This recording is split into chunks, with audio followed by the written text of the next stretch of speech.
Agora a gente volta para o noticiário internacional e vamos falar novamente sobre a situação no Oriente Médio.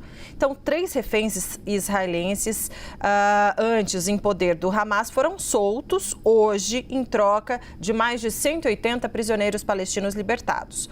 Foi mais um passo, então, importante nesse acordo que também prevê o cessar-fogo na faixa de Gaza.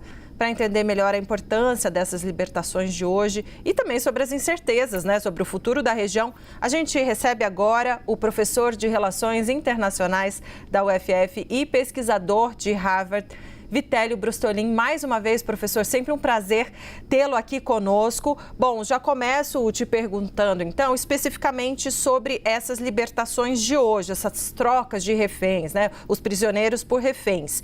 Isso significa, dá para dizer que até agora o acordo está correndo bem? Bom dia. Bom dia, Débora. É sempre um prazer conversar contigo. O acordo, nesta primeira fase, está correndo bem, Débora. Lembrando que são 3 fases.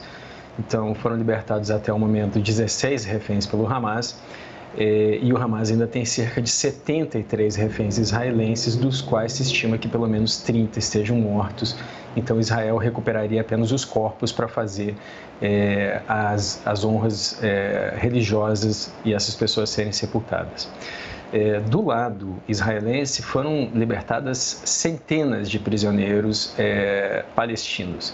A estimativa é de que até o final dessa troca, se isso avançar pela segunda fase, Israel vai libertar 1.700 prisioneiros, dos quais 1.000 foram feitos prisioneiros depois do atentado de 7 de outubro, por se insurgirem contra forças de defesa de Israel, e cerca de 700 são prisioneiros condenados por processos dentro de Israel, inclusive cerca de 300 condenados por terrorismo.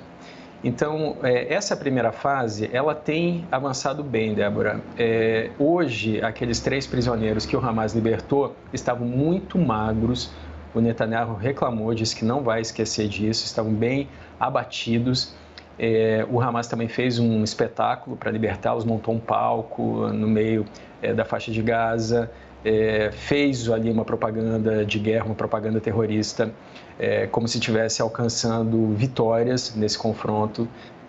Mas, de qualquer forma, e aí eu finalizo com isso, Débora, as declarações do Netanyahu junto com o presidente Trump nessa semana, dizendo que a guerra vai acabar quando Israel vencer completamente o Hamas, demonstram que a intenção do governo israelense não é encerrar o conflito nessa primeira fase e nem na segunda fase do cessar-fogo, mas sim derrotar a capacidade do Hamas de atacar militarmente Israel no futuro, Débora. Sem dúvida, professora, uma declaração que não ajuda em nada, ao contrário, atrapalha muito. Vou chamar aqui para o nosso papo Américo Martins, já entre nós. Américo, sua pergunta.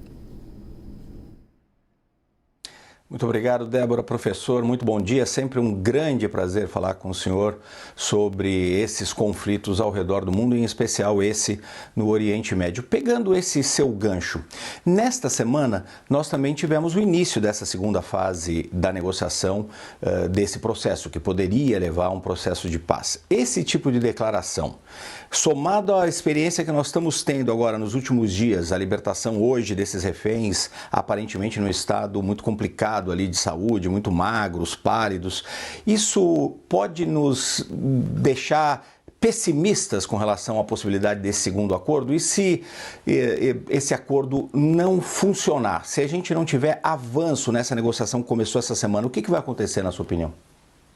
Bom dia, Américo. É sempre um prazer e uma honra conversar contigo também. Olha, o que acontece, Dentro da base de sustentação do gabinete do Netanyahu, ele já perdeu o Ben-Gvir, que levou 6 cadeiras, e o ministro Smotrich, que tem 8 cadeiras, ameaça sair se a segunda fase for para frente. E, por outro lado, o Ben-Gvir promete voltar caso a guerra recomece. Então, o Netanyahu, se avançar na segunda fase, ele pode cair, Ele não tem sustentação para continuar como primeiro-ministro. Hoje, ele só tem 61 cadeiras das 120 do parlamento e, se o Smotrich sair, ele perde a maioria absoluta. Então, existe essa questão de como o Netanyahu vai conseguir se sustentar no poder. A oposição já ofereceu cadeiras para eles, se ofereceu para fazer parte do governo para que o cessar-fogo continue e avance para uma negociação de uma paz mais permanente, Américo. Mas isso é muito incerto e não parece ser algo que o Netanyahu queira. Desde 96, quando ele se elegeu pela primeira vez, ele sempre teve como plataforma não trocar terras por segurança. E as declarações do Trump, junto com ele há poucos dias, demonstram o apoio dos Estados Unidos para uma bandeira de ocupação, de colonização de terras, tanto na faixa de Gaza, onde Israel se retirou unilateralmente em 2005, mas que tem pressão para voltar, como também na Cisjordânia, onde Israel faz operações agora no campo de refugiados de Jenin, no norte da Cisjordânia. Então, por conta das questões políticas e por conta desse apoio incondicional do governo Trump a que Israel faça assentamentos, é improvável que haja uma paz mais permanente. Isso é sim possível, mas é improvável nesse momento, Américo. Professor, tem mais uma... Isso significaria o retorno da guerra? Perdão, Débora, perdão. Não, pode responder, Américo. Sim, Américo, infelizmente sim, porque veja só, do ponto de vista da base de sustentação do Netanyahu, essa troca, né, essa negociação por reféns, não atinge os objetivos dessa guerra. Os objetivos do Netanyahu sempre foram evitar um novo ataque do Hamas contra Israel no futuro.